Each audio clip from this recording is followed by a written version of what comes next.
Tuwing magpapalit ang tao, nakagawin na natin ang paggawa ng mga tinatawag na New Year's Resolution. Sama po sana natin sa ating mga hangarin ang isang ligtas at matiwasay na bagong taon. Sabi nila, mas malakas ang paputok, nag-uumapaw na swerte raw ang papasok. Pero imbis na buenas, baka abutin ka pa rin ng malas. Sa oras na ikay, maputukan. Unang kailangan gawin ay linisin ang sugat. Itapat sa running water na mga 10 minuto para lumamig ang sugat at may alis ang debris o ang pulbura na maaaring nakaipit dito. Mag-apply ng antiseptic para maalis yung bakterya.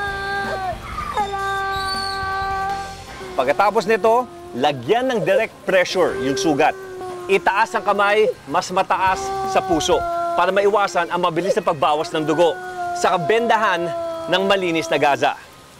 Pagkatapos ng first aid, dalhin agad ang pasyente sa ospital.